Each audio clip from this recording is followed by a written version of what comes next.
don't think these earphones are great. Hello, good morning, good afternoon, good evening, wherever you are in the world. Welcome to the Celtic Down Under weekend review. My name is Anthony Maguire. This week, I'm joined by Paul, as always. And this week, introducing a new collaborator, a new contributor to Celtic Down Under, Dave. Dave, how you doing? Nice to meet you. Obviously, we've chatted offline. Thank you. But good to have you on Nice board. To meet you Yeah. guys.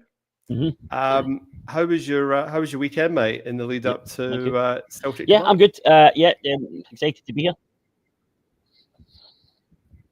Excellent. It was okay. I'll do a plug for my local team, Mandurah Football Club. Was up there helping the guys out, and it was a good day on Saturday, and then had a wee bit of time out on Sunday and watched the game last night. All good. Fantastic. Excellent. Paul, how was your weekend, mate? Pretty good. Yeah. Not as certainly nicer than today's been. I dread to bring up 43 degrees. You've got the Hawaiian Celtic shirt on. Those back home will be cursing us because it's probably -3 or 4 or whatever it is in January. But it's not often I say I'd swap the weather in Northern Europe for Perth, but I would today. It was offensive. 43, 44 in the city. Moving around. Just back from the dog walk at 36 degrees at like whatever it was, 7:30 at night. Awful. But the weekend was pretty good. It wasn't quite as hot then. What did we get up to? Probably on Thursday I went to Primal Scream in Freo, so that was you know me and my music. That was a brilliant gig. Probably slightly indulged a little too much. Stayed out for 1 or 2 afterwards, which was probably not a great idea with work on Friday. And then bits and bobs over the weekend. Excellent. I had my worst fear realised on Friday. It must have been Friday night. We went to a fringe show, a drag parody of Kath and Kim. Australian audiences will know what that's all about. UK audiences maybe not so much. But at the end, it involved doing an Irish jig with Sharon, and as much as my eye contact was like directed at the floor, Sharon came up and tapped me on the shoulder and said that she wanted me to go up and dance with her. So I had to do about a couple of minutes of Irish jigging in front of about 250 people. So that was fun. Wife caught that on camera, which is great. And the rest of the weekend, I went on a boat on Saturday, so that was a nice, pleasant day. Plenty of drinks, catching up with some friends. And Sunday was very chilled and just sort of recovering from a 1:30 a.m.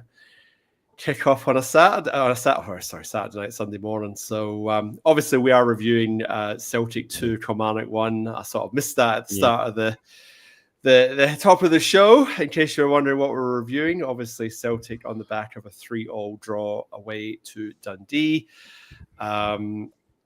I can't believe we didn't get full points from that game, if we're being honest. I watched the first half and it was smooth sailing, and I went, plenty of chances. We're going to absolutely cruise to a good victory there, but went and left the second half, and before we knew it, it was 2-1, 2 each, 3-2, and then we scramble a point with a penalty in the last minute. So on the back of that, 4 changes. Kyogo is coming back in to the centre forward position.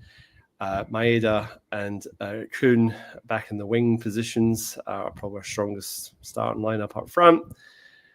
Engels and Tati back in the midfield, and then our back 4 that remain, or back 5 that obviously remain the same. So, Dave, we'll throw to you first.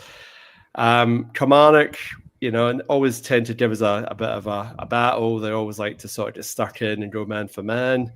Obviously, they were Achilles' heel last season, beating us twice, knocking us out of the League Cup. We've had better results against them this year. We're winning 4-0 and 2-0. How are you feeling going into this game at Celtic Park on the weekend, given the fact that we come off a 3-3 draw, which we probably should have, if we weren't so wasteful for our goal, we probably should have walked away with 3 points?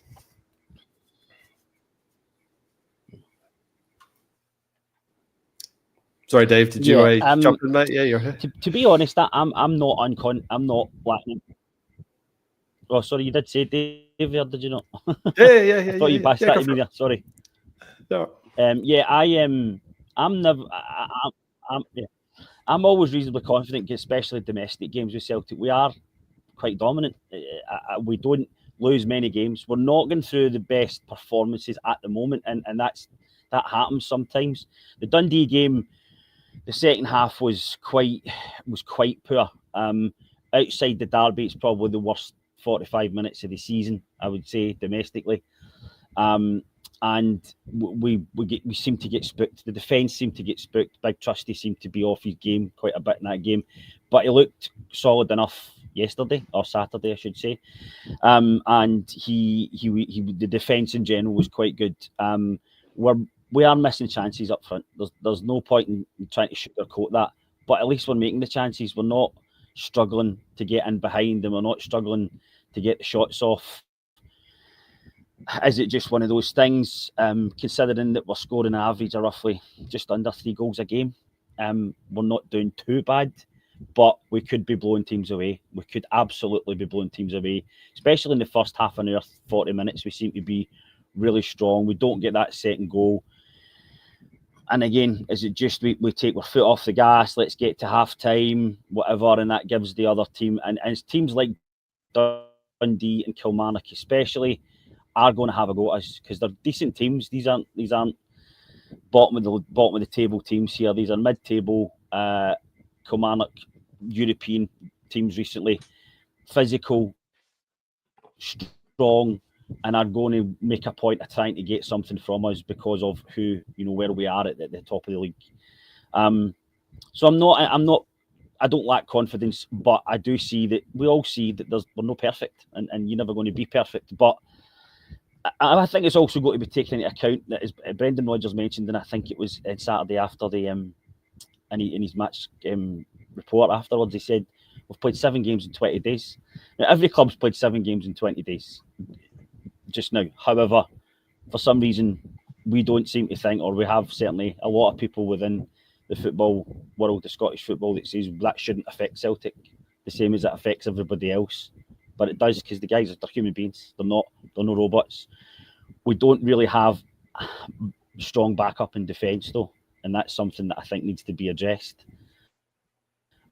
I don't dislike Scales, but we need someone else there. We need somebody else that you're confident if they're next to Cameron Carter-Vickers, or even if Cameron Carter-Vickers is out for any reason, that other person is going to be able to take the other two through the game, because Trusty's new in the club. Scales has still got a rawness about him at times that you think he can be a little bit erratic. He can drop his concentration down. So I think we need somebody that's got the kind of presence or similar type of presence that Cameron Carter-Vickers in at the club as well. But we've paid £6 million for Austin Trusty. Is that going to happen? I don't know. Yeah, that's a fair point. On the whole, I actually think we're doing not too bad, to be perfectly honest. It's interesting, the fact that that's Liam Scales now played a couple of games at left back, coming off the bench. So that's, we're maybe sort of saying that Valle is maybe on his way to Como, which is sort of the mood music that we're sort of hearing online. Yeah. Paul, how are you feeling, mate? I mean, obviously we're a little bit of disbelief in the group chat on during the week with the Dundee result, but back at home, you knew Maeda wasn't far away. He gets his start. That tends to sort of give you that extra bit of tempo, and you may as well take it at the start of the game because it was a bit of a frenetic couple of minutes. We had 2 chances that we didn't score either. They had rocket one. Well, sorry, I should say Schmeichel taps one onto the crossbar for a free kick. They lose their goalkeeper. It was all happening. Talk us through that early passage of play, and just go from there. Yeah, thanks, Anthony. I think, firstly, with team lines, when they come out, you think, well, that's, on paper, that's probably our strongest team.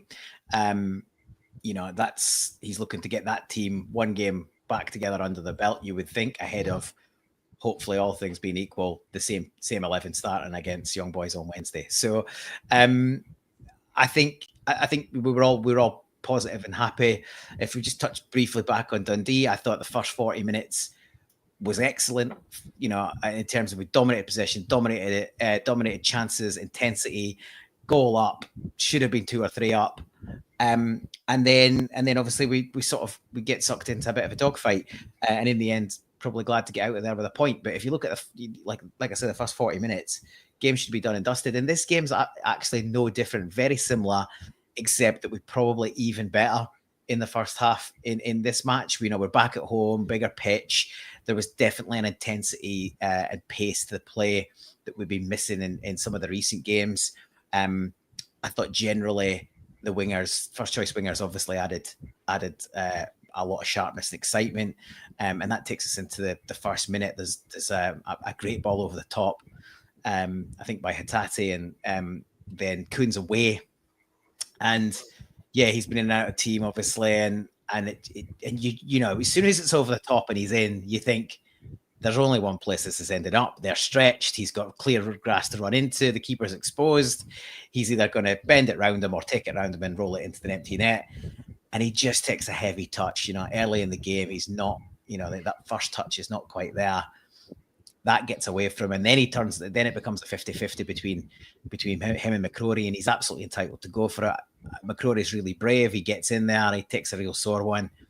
And you can see he doesn't really want to go off. The shiner's coming up, but I think he feels he could probably carry on. Doctor's obviously made a decision that it's a head knock, and there's a potential concussion in there, and obviously Doctor does the right thing and protects the player and takes him out of there. And in fairness, the substitute goalkeeper had a fucking good game. Oh yeah, is it O'Hara? Is that his name? Kieran O'Hara. Yeah, he had a great game. Yeah. And he probably kept the minute, to be honest. At times, obviously, we were a bit profligate in front of goal, but the keeper had a good game as well. So yeah, we started like a steam train. As you say, there was another chance shortly thereafter. I think it was Miera, but that was on the break off. What the commentators initially said was a great shot off the bar, but on a closer inspection was a absolutely brilliant tip onto the bar by Schmeichel. Great save. Obviously, that could have really caused us an issue if they go in front, but we save it. We clear up, rattle up the other end of the pitch, and then the other winger is just not quite sharp enough, and he can't quite finish either. But yeah, I think it set the tempo for our play. And we'll get into it in a wee bit more detail in individual performances. But I thought the front three and the midfield three all played really well. Forward passing from midfield, the attacking players making great runs and quality movement. And it's just, I just felt like our decision making and composure at the final touch was not quite there. On another day, we just scored 5 or 6. And I guess if you're a glass half full kind of guy, and I am, somebody's getting hiding soon, and let's hope it's young boys on Wednesday, because our form, there has been a clear difference in form between the away form of late and at home, and I'm really grateful that this game, which is basically, as one of the guys said in the comments, it's a cup final, and we win cup finals, and it's at home. So I'm in agreement with that comment. Everything about where we are means that I'm pretty confident going into this one, but we will need to start taking more chances. But I feel like we're just starting to play ourselves back into a bit of form, and hopefully it's coming. The chat is going nice and loudly, so feel free to get your thoughts in the chat if there's something you want to bring up, and I'll just sort of going through all the various comments here. Maesh, good to have you on board, mate. He's saying 43, geez, that's coming across the east. Yep, enjoy that hot weather when it hits you, mate, because we'll be glad to see the back of it, which apparently is not until the end of the week.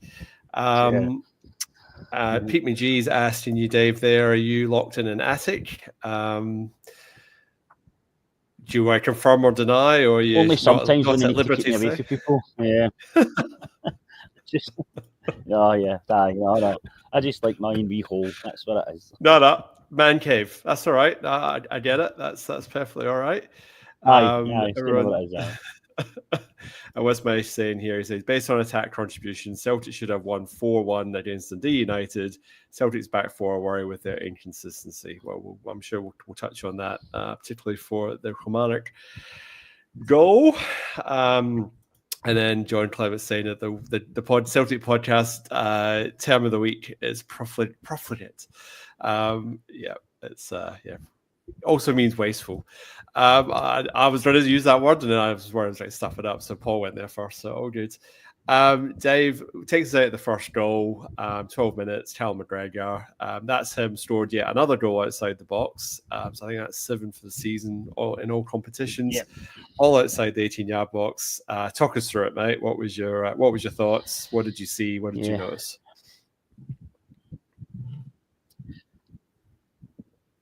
Well, like it's been touched on, our front six and the weekend was great, and that when we're forward like that, Cal McGregor, he's different class going like that when he steps into the game like that. I know the Kilmarnock player nearly get close to him, but his touch and his movement just absolutely destroys him. And then he's got what, 10 yards to play with, and he's practically unstoppable then.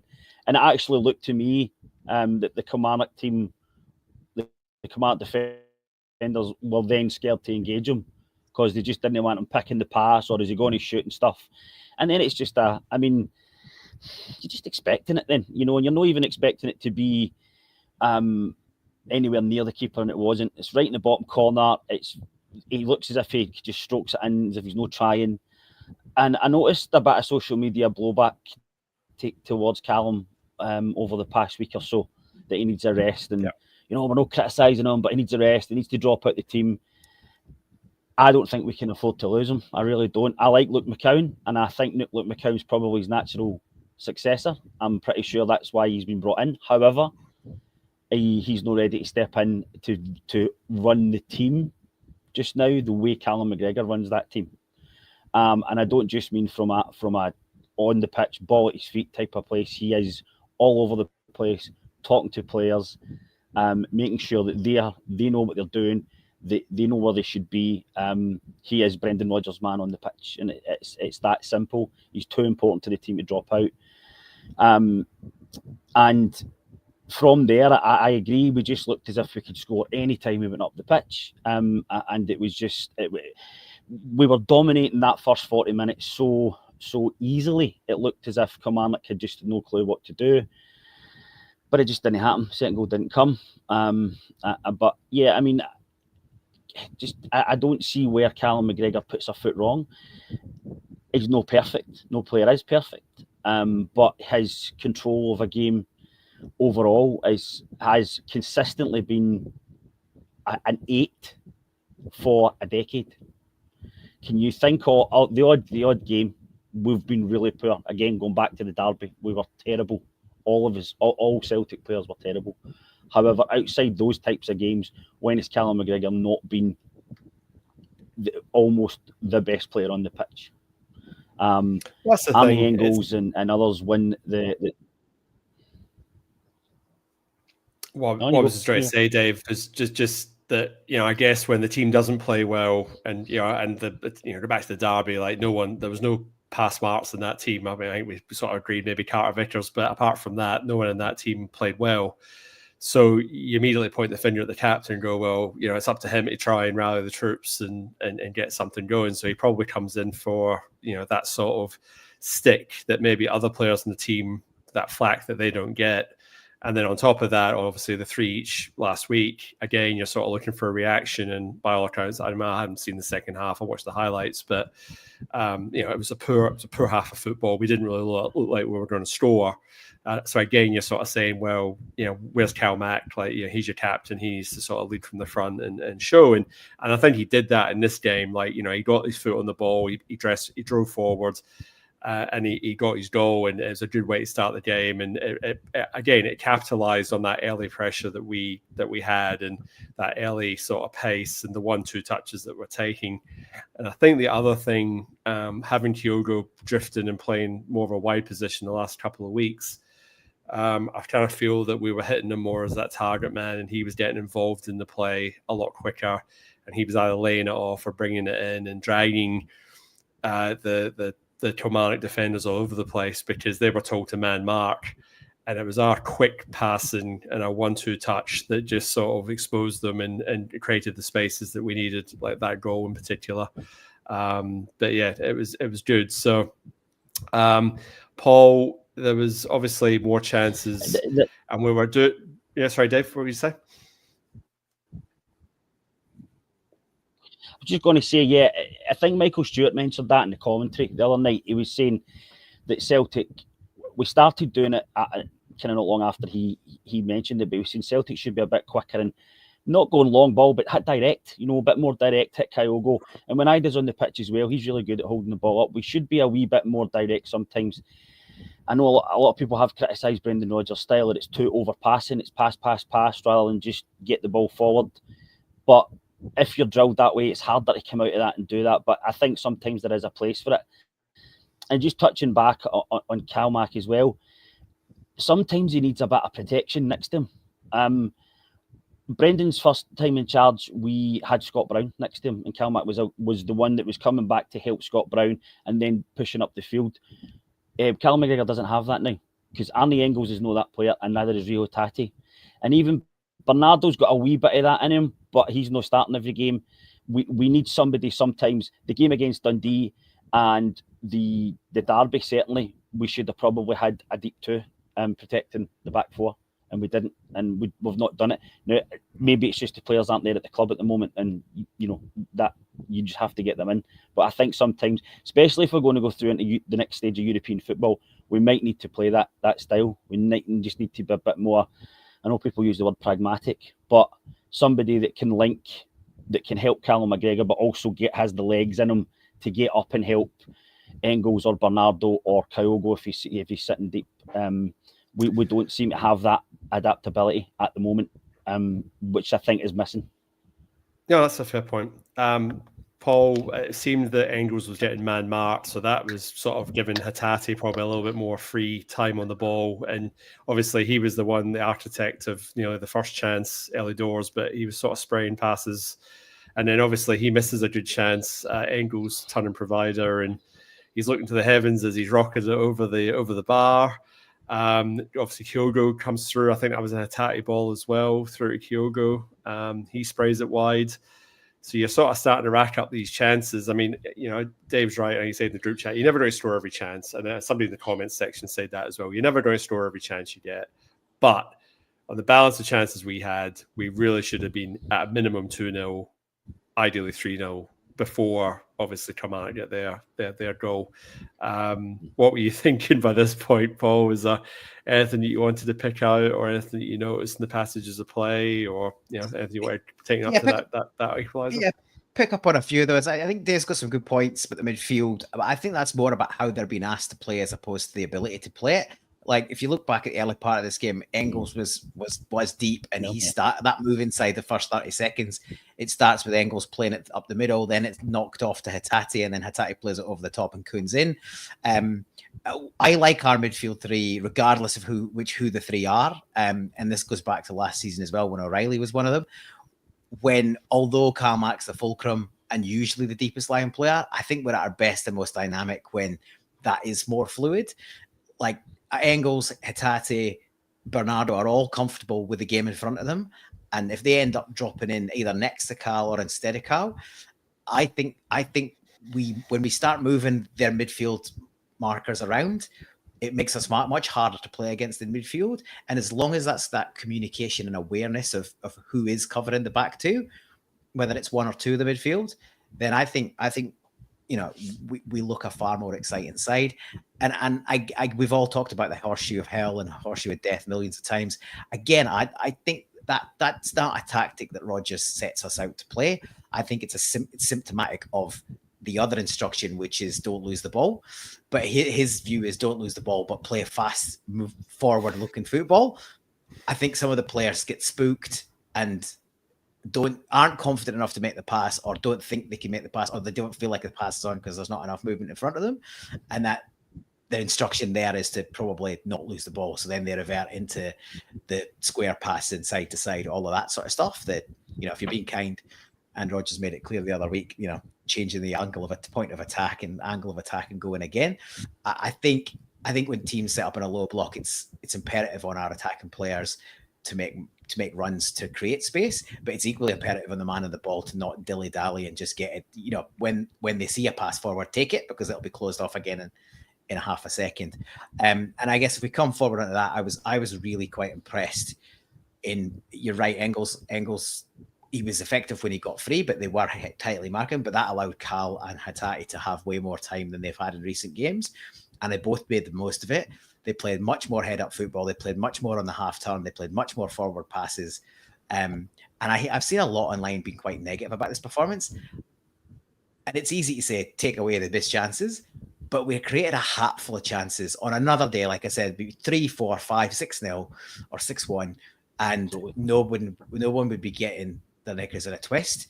So Dave picked up on it earlier. We created a hatful of chances. Not only did we create a hatful of chances, we played some really, really attacking and exciting football. It bodes well for where we go next from here. It's progressive, forward-looking football. And as I say earlier, hopefully, a decent result and putting it all together is coming. But I really liked Tati's performance. I've still seen a lot of negativity on social media about him, and I think that's been, a hangover of some indifferent form over the course of the season. I think, look, I think that comment is partly true. I think the other thing is he's better suited to European football, partly because that's the kind of level that excites him. I think there is an element of him feeling like he's probably already should be on to his next club and a bigger challenge. And it didn't come for him for one reason or another. But I thought he had a really good game. Yes, he missed that people on various podcasts and video channels, there's been people using the still of him right in front of goal going, how's he missed this? But it's ripped in and it comes at a bit of a bounce. It's on the up when he's coming to beat it. He should probably still score, but the camera goes straight to him afterwards and he can't believe he's missed it either. But I think it was probably the best performance he's had since probably that Leipzig game where he was excellent. And hopefully that's him back on an upward trajectory. On another night, he could have had 2 or 3 goals and 2 or 3 assists. So yeah, I'm pretty positive about the overall performance. Ultimately, your only job in the cup is to get through. But given where we're at and what's coming next, I think it was good to see another strong performance and the chances being created. And look, hopefully everyone's fit and they'll go again and they'll be the same first and starting 11, I think, come Wednesday. Well, as always, we're a wee bit Celtic Daz in the chat sometimes, and we're just saying that this lack of too many chances, not scoring enough goals, is going to come back and bite us. And sure enough, Nostradamus in the group chat is like, oh, here we go. And then they equalise. So, Dave, I'll come to you in a second. So we don't clear our lines particularly well from a cross on our left-hand side. Sort of bobbles about. We get it clear to a point. It comes back out the other side. AJ doesn't do well enough cutting out the cross. Ball comes over, hits your boy on the elbow. Obviously, it's into the body there. It takes that away from Engels, and the wee young laddie pokes in the back of the net, makes it 1 each. Obviously, a lengthy VAR check. I was on the Premier Sports commentary, so in fairness to Michael Stewart, occasionally he gets it way wrong, but he was spot on, and he said this will be a goal because the hand wasn't in a natural position and he wasn't the goal scorer. So therefore, with the current rules as it stands, it'll stand. So I knew early on that the long check was, it was going to be a goal. Dave, what's your overall sort of thoughts? I know you had some feelings about the actual sort of the rule of handball, so feel free to go for it. And just tell us what you're thinking at 1 each. Yeah. I'll start there and I'll go back to the build-up. The rule, the referee's right. The referee's absolutely, and the VAR team are absolutely right. It's under the interpretation that they're told to use. It's right. It doesn't come off his main arm. It comes off his folded in arm. It's not deliberate. Nobody could be skillful enough to be that deliberate. And the goal should have stood, and it did.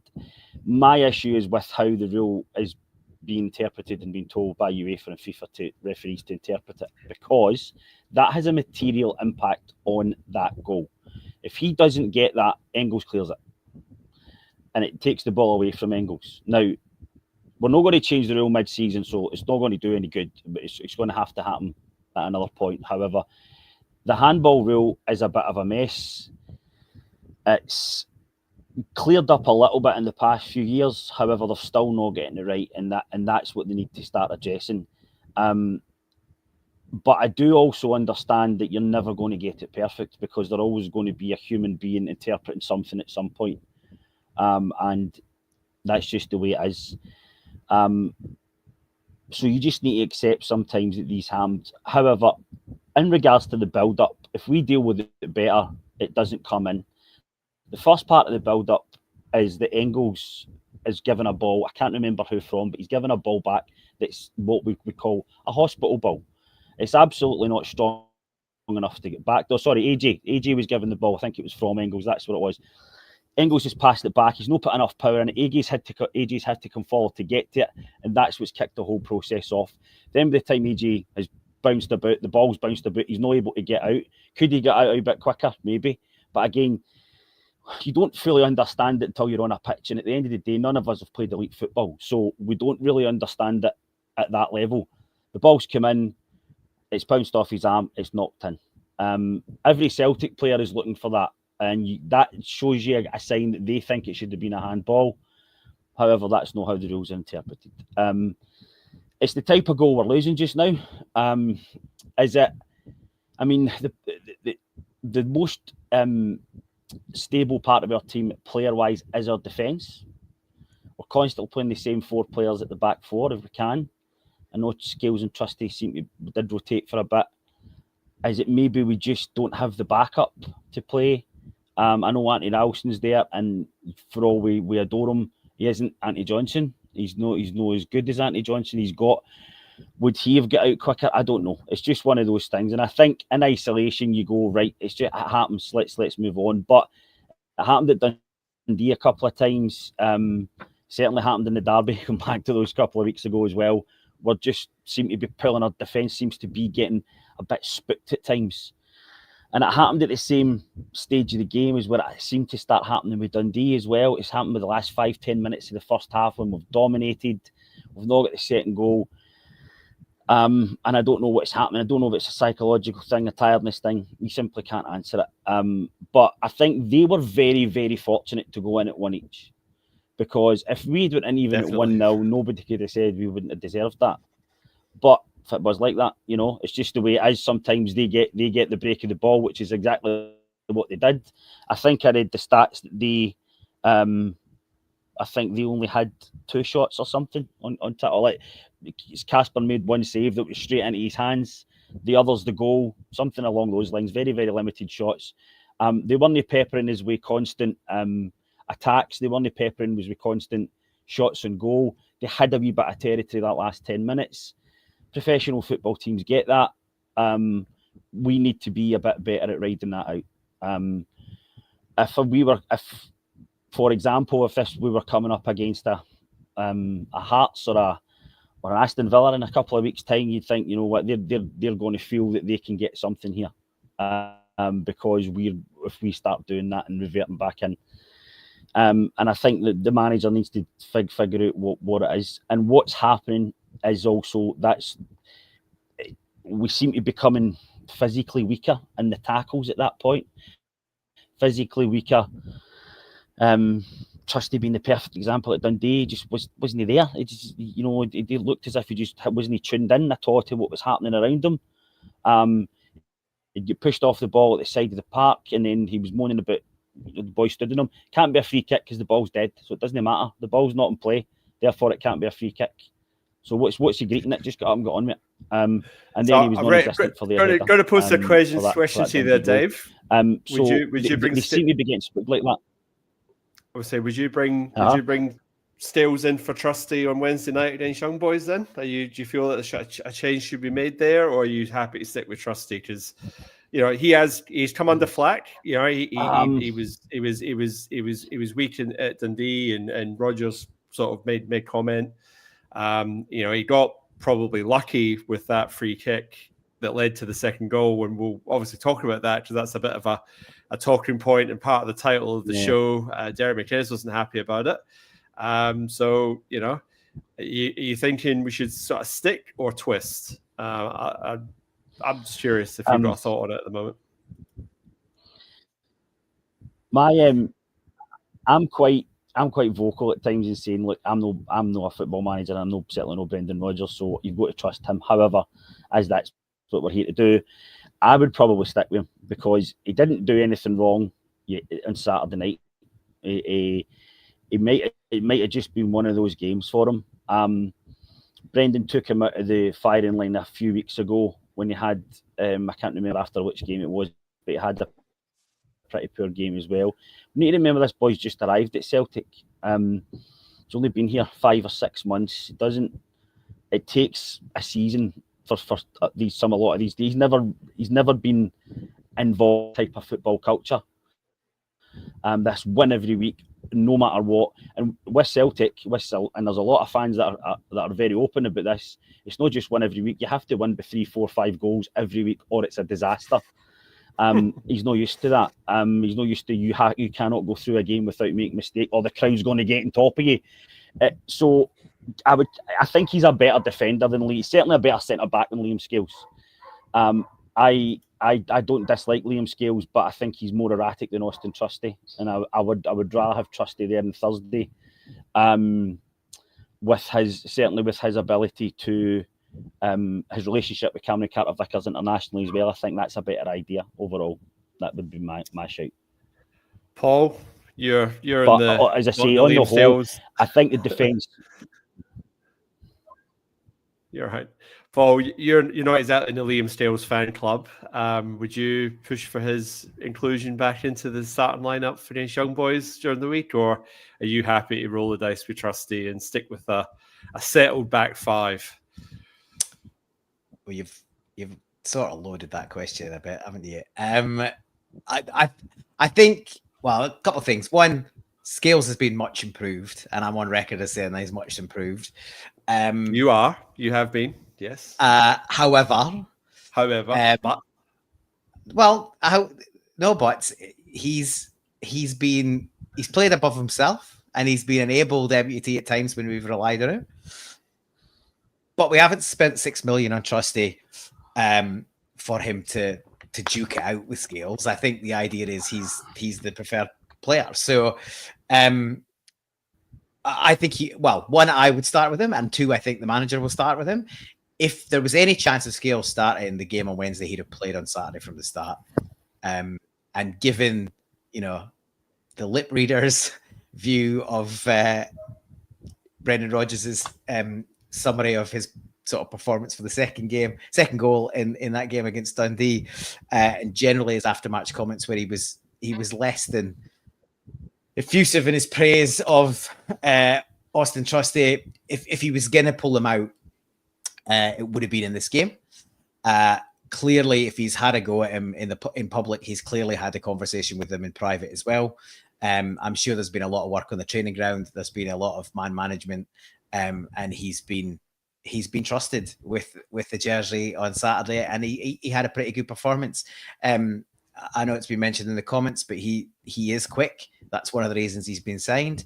I think he's a confidence player as well, and if you drop him every time he has a bit of a setback, that's not gonna, you the only way, the centre back pairing is probably your most important pairing in the whole team, and it's the one you want to have the least changes with and be the most stable over the course of a season. So the only way you're going to get that solidity is to play them together and play them through patches of poor form or mistakes. So I'm really glad that Brendan Rodgers persisted with him in this match on Saturday, and I absolutely think he'll start.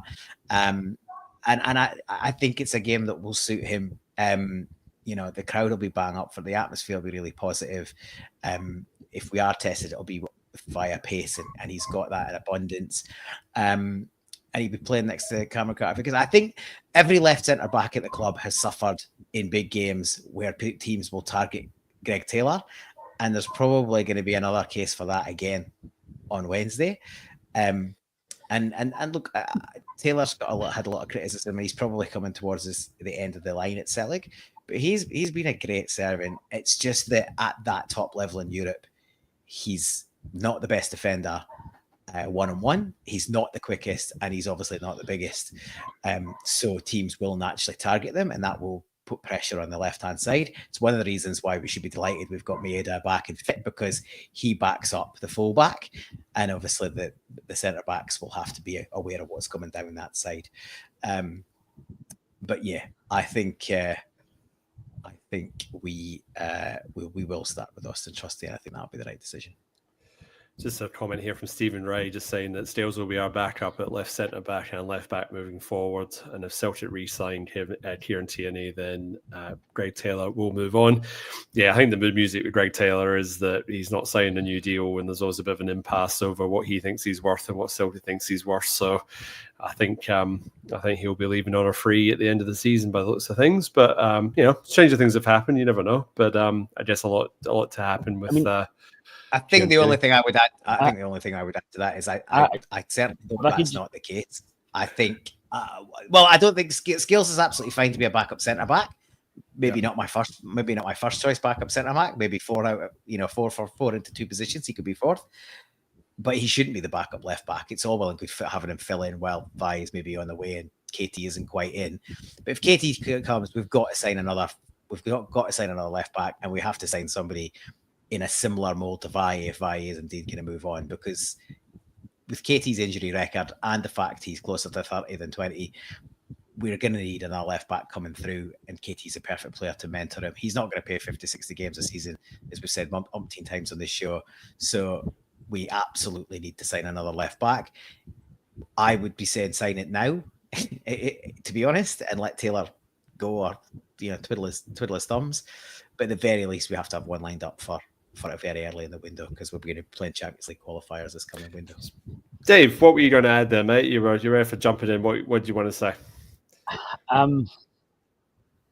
I think Greg Taylor gets a hard deal. I really do. I get that he's not the fastest left back in the world, but look at how important he is even when he moves into midfield for us. He's passing and creating the goals.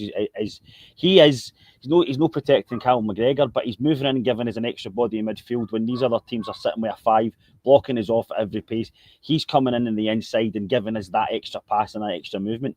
Yeah, I do take your point that they target him for his height, but they're going to target KT for his height, and all KT's probably just as small as him, if no, he might be half an inch bigger or something like that.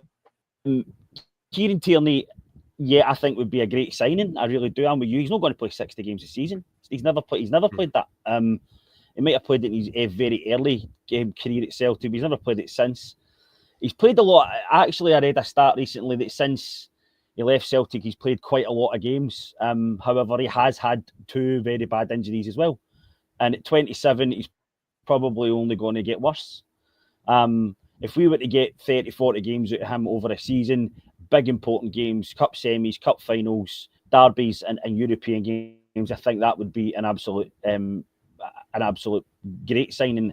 And we need a backup the quality of Greg Taylor. Is he going to want to be that backup? Probably not. And I can understand that at his age. He's probably got offers on the table from maybe some of the middle-ranking Spanish clubs and things like that. So I think he's got a chance to make some better money elsewhere, and also be a first-team starter in a lovely country. So that's fine. On you go. Well done if that's what he wants to do. But we need to find somebody that's as good as Greg Taylor as backup. I don't think Liam Scales is. I think he's got the height that Taylor and Tierney won't have, which is why you're seeing him the last 5 and 10 minutes a game just now, and it would not surprise me at all if he starts on Wednesday, because I don't know a great deal about young boys, but I think they will target the left back position, and I think Liam Scales might have the physicality to take those long balls if they come across like that, but we'll see.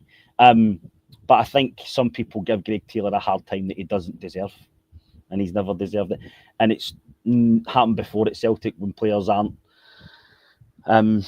Scottish, basically. They're Scottish players that have either come from another club or they've come through the ranks, and they're not good enough, and they're no this and they're no that. And you think about the service he's given us, you think about the games he's played, you think about the goals he creates, and he scored a few goals as well. I think he's been a great player for us, I really do. Interesting comment here from Typhoon McFlustery saying if Taylor was a foot taller, he'd be the best left back in Britain. I guess part of the argument is that Greg Taylor doesn't really play as a left back. And I know we've touched on this in this conversation many times. I think to take your point, Dave, he steps into midfield, gives us an extra man when we need it. And I guess that's where it leaves us exposed, is the fact that he leaves a gaping hole there, and teams try and exploit that with a long ball over the top. We'll park that one, the KT discussions aside, so obviously there's no movement there. Bernabe, our other left back, has been signed officially by International, so he's on his way out. We're getting 5 million quid for him. We managed that, but we are. Profit. Oh, yeah, so there you go. Happy days. I know. Read it in wheat puns. Read it in wheat Rangers. So anyway, second half, we better just quickly touch on that because we're only at 15 minutes to go. We had a really good discussion tonight. It's been great. It's been great having that. It's been great having all the comments as well. It's been firing along there as well. We finally get our second goal. Obviously, a bit of a clash between Trusty and this Kilmarnock player, Marley Watkins. And the referee the linesman decide to sort of side with the defender, and we take a quick free kick, switch the play. Before we know it, Kuhn's driving in, and you're right back for Kilmarnock. Drifts Mayo, I think, as he drifts inside, leaves Maeda with acres of space, and Kuhn does the right thing, passes it to Maeda, and Maeda doesn't mess up his finish, and cool and calm, 2-1, and in the end, that's the winning goal. I mean, because apart from that, there was a really good break off when Ida comes on, and he does the selfless thing and squares it to Kuhn, and he really should have put it out of sight at 3-1. And I've missed the other chance that happened straight after we scored. Kuhn hitting the crossbar, and then it rocketing back out, and then Hattati with a Hotzer half volley, and that was another good save by the goalkeeper. Keep that one out. So they were the main chances in the second half, but to be fair, Kilmarnock didn't really sort of put us under too much caution after that. We obviously brought Scales on at left back just to solid things up a bit at the back, but we come away 2-1 winners, and have to say, well deserved. But Derek McInnes was feeling very hard done by. He feels that he should have got the free kick, but I think most people who watch football tend to realise that in those ones when both a defender and attacker are pulling each other's shirt in those sorts of positions, the free kick normally goes to the defender. I've seen it happen against Celtic time and time again. Defender falls over, gets a free kick, and we got one. And even Stephen Naismith in the BBC was saying that it was you see those different the defender all day every day, so you can't be too aggrieved. So are we in agreement with any real sort of refereeing issues? I mean, we obviously touched on the handball goal. It was a goal. The rule probably could do with getting changed, but that's a separate issue. But I guess for me personally, a couple of loose tackles. There was one off the ball. The guy took out Kyogo, and that wasn't a yellow card to talking to. And I went, that was a yellow card any day of the week. It was such a late challenge. But for me, again, it's just Nick Walsh taking forever to dig into his pocket to pull out a yellow card when, and a one earlier in the first half might just have stopped some of the maybe sort of slightly nastier challenges in the second half. I'd say that I think I rate Nick Walsh. I think he's the best referee in Scotland. Now I know that's not a high bar, but I do think he's probably the best referee in Scotland. He certainly one of the things you notice about Nick Walsh is he very rarely gets in the way of play, which pretty much all of his peers do. They stand on the ball, they trip players up, they block quick passes. His match awareness in terms of where he should be is much better than the majority. I agree. It's an ongoing issue that Celtic face where referees are loath to put their hand in their pocket too early in case they've got to send somebody off, and then they'll get grief from the other side more than they already do.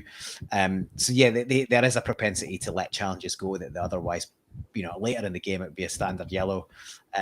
But early in games, typically not. And you're right, there was definitely the one on Kyogo. I think there was one or two others that you thought it's barely even a talking to. There was one like a quick one word and a wag of the finger, and you're like, that's a yellow all day long. But yeah, generally, I think the ref got most things right. I think McInnes is just a torn face, grating face, pest, and let's be honest. Like the first movement is Marley Watkins has got his arm over the top of Trusty's shoulder, and he feels the contact. He goes down. Like every modern player anywhere on the pitch, once you've got a hand on your back or your shoulder, and there's enough of a contact, you're falling over. And yeah, you can, us old school boys will go, how's a 6'5" bloke getting tumbling down with a brush to his back? But that's the modern game. There's a tangle of legs as well. Watkins is never getting that. And that could happen 100 times on the pitch. You'd be lucky to get it once. So it's something in nothing as usual. McInnes is always. I think somebody else says it. Is it even a Celtic Kilmarnock game or a Celtic win against Kilmarnock if McInnes hasn't moaned about something in the post match?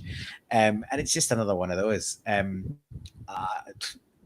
He's lucky they got out of there 2-1 is all I can say. We should have absolutely thumped them. I think it was a real comeback to form for the majority of the players on that pitch. I know we're getting on for time, but I want to make a little positive comment about Adam Ida. He's come in for a lot of flack in recent weeks. If ever a player needed a goal, it's him. Didn't get it again, but I thought he looked good and lively when he came on. He made himself available. He dropped deep. He linked the play. He put himself about. He held the ball up well.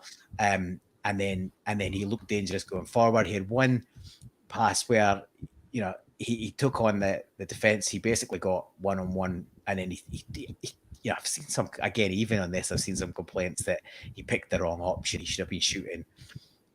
He took absolutely the right option, sliding Kuhn in. He could go one of either way. The defender's holding his position right in front of him.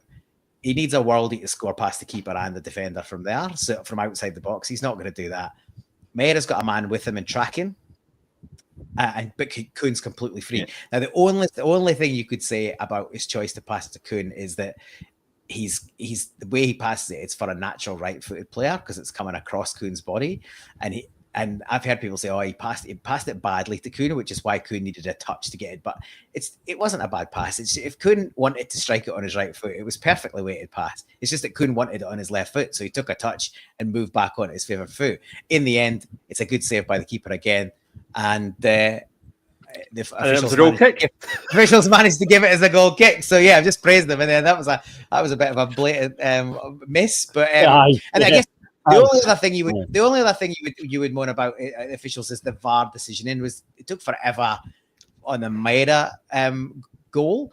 Yeah, but Ida was offside in the build-up, so that should have killed it stone dead anyway. Like you should be looking for the next. Well, that was what the linesman flagged for the initial offside, not for Maeda being offside for the goal. He was flagging Ida because he put his flag up when the game was still going, and that was where there was a bit of consternation in the commentary because he probably should have waited for that shot to happen and then put his flag up. But he kind of put his flag up as Maeda was in the act of scoring, but as it turns out, I think both phases there was just ever so slightly offside.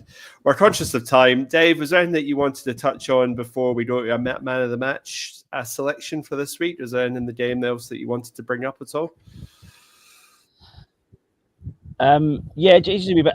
I agree. If it's a free kick at all with Marley Watkins and Austin Trusty, it's a Celtic free kick because Marley Watkins, you don't see it on the camera, but Marley Watkins, I think, has got to hold the Trusty first.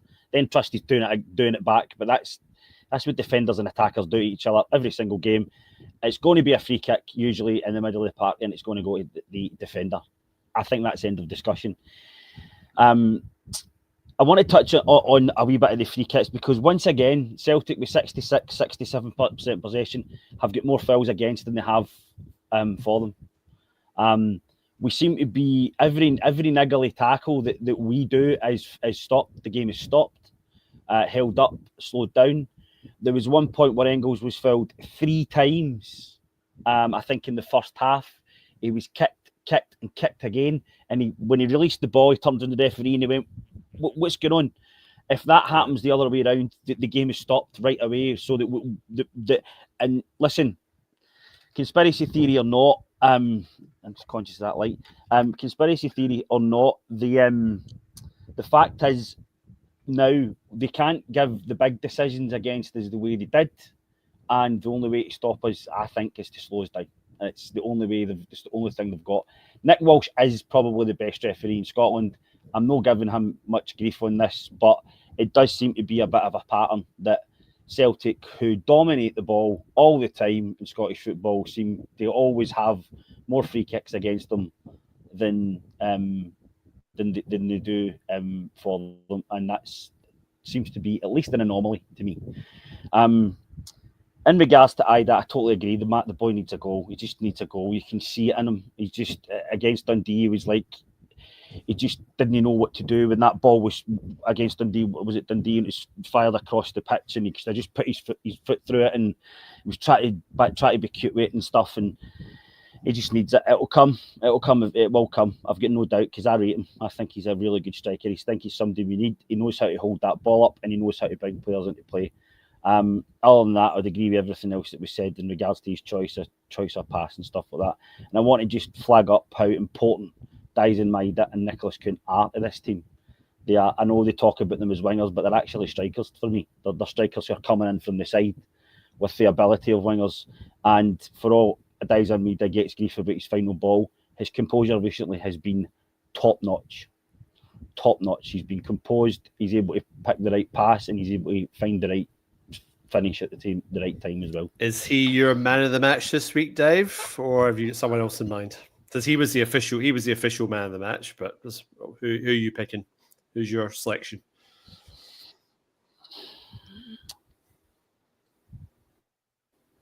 I think you're looking in between, for me, probably between Kuhn and Dyson Maida, but the only other one that would come into that to go just with Dyson Maida, because I think he's those 2 games that were out, he was so badly missed. You could see the whole team were just different without him. At least on the right hand side, he's not up to the same level as Kuhn, but you've got James Forrest there. But when Maida's not in that team, we're just lacking something so important. His pace, his work rate, his goals this season. Always got a smile on his face. He was very happy. Man of the match. He was very happy in his interview. He kept saying happy over and over again. So that was obviously the key word. So that was good. Right. So you've got Mike with Mike. Really happy to be there, didn't he? Yeah, you've got Maida, Dave. Paul, who's your man of the match, mate?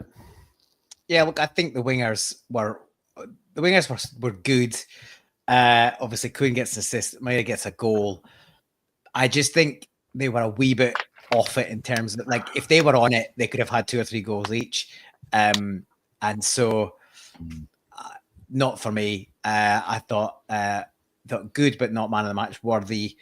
I thought Hatate had his best game in a long time, and up there in the mix. For me, the skipper is my man of the match. I thought Cal McGregor was getting back towards his best. We touched on it earlier. He's usually a minimum 8 out of 10 every week, and that's not usually enough to get him a man of the match, because it's just what we expect. He's been a little bit below an 8 on some of these games more recently. But yeah, I thought he got a bit of space. He used it well. He played head-up football, forward passes, and got a cracking goal, which got us off and running. So yeah, for me, man of the match was Callum McGregor. Well, the fact that my old man is praising Callum McGregor, I think I might have to agree with you, Paul, and say that he's the man of the match, because he's Callum's harshest critic. So the fact that he said that was the best game he's had in a while, and he was the man of the match performance, I better agree with my old man, because I'm going down to visit him this weekend. It was a great goal, and yeah, it was a captain's performance, and I guess off the back of the 3 each last week. And that's what he says, is like, we like to win well. We should have won by more, but if you can't win with more, you just win. And that's what we did. And you can't argue with that logic. And hopefully that is the logic and the intensity and the tempo that we take into Young Boys, which is a Thursday morning kickoff here. I think it's 4 a.m. Thursday morning. Yeah, it is. Yeah, it is. Nice early start for us all, but that's fine. We need to have a shower and go to work. I was ready to wrap it up, but we haven't done our recommendations. Dave, this is the section of the show where we give a little personal recommendation of anything we've been watching, reading, listening to, anything you want the listeners to maybe take a look at, or anything that you're enjoying, or anything, it can be anything. So did you have any recommendations for us this week? Yeah, well, I'm in the halfway through the Penguin, so I would, if you haven't tuned into that, please do. It's fantastic. Colin Farrell is outrageously good in it.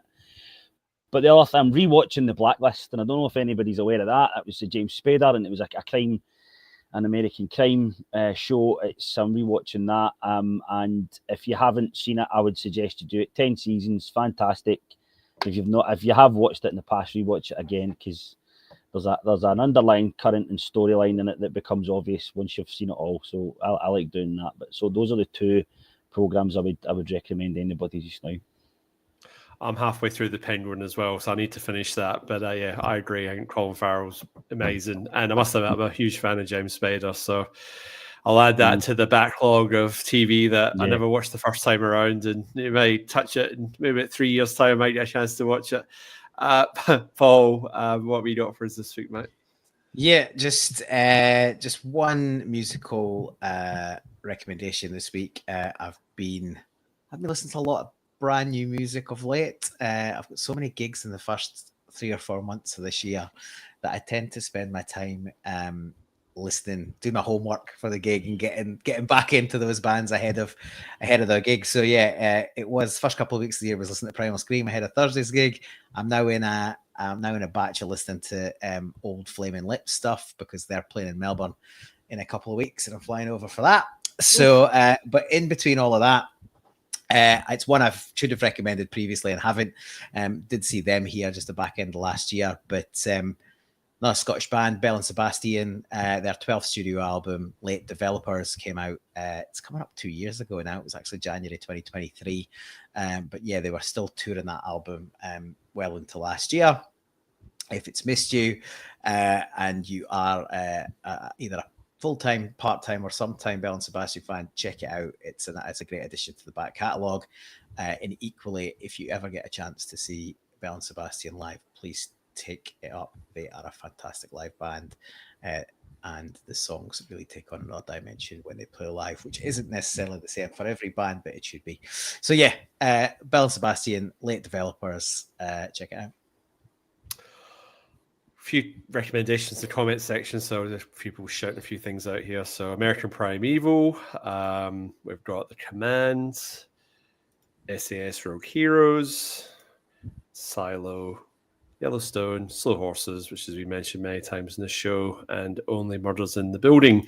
And I'm currently watching Say Nothing, which you spoke to me, Paul, about that last time we got up for one of the derbies. So I'm finally into that, and I must admit, I think we binged 5 episodes in a row yesterday. Yeah. So I think we did 5 in one day, in and around Christmas with a hangover, Boxing Day or something. I don't know, but easily done. You have to laugh at the disclaimer at the end of every episode. Jerry Adams was never involved in the IRA and refuses to deny his own knowledge. Anyway, it's been great having you on board, Dave. Thank you very much for joining us. I will definitely have you back on next week. You've passed the test. Paul, I'll see you again next week as well. We'll be reviewing Celtic Dundee. So obviously young boys during the week, Dundee in the league. I believe some of the comment section say if we win our next 9 league games, we win the league. So we'll be counting them down 9 over the next 8 or 9 weeks, however long that takes to happen. But hopefully we get that wrapped up. And hopefully we get more European football. So hopefully big result during the week. Fingers crossed for that one. And I think comments-wise, this one sung out to me the most. And I'll finish on this one and just say that Peg Leg Lonergan, McInnes is a ball bag, plain and simple. And I think that's a good note just to finish on. Thank you very much for joining us. Please like this episode on YouTube. It helps other like-minded Celts find us. We'll be back 8 p.m. Western Standard, not 8 a.m. We'll be at work. 8 p.m. Western Standard Time next week as we look at Celtic versus Dundee. I know what's left to say until then is hail, hail. Hail, hail.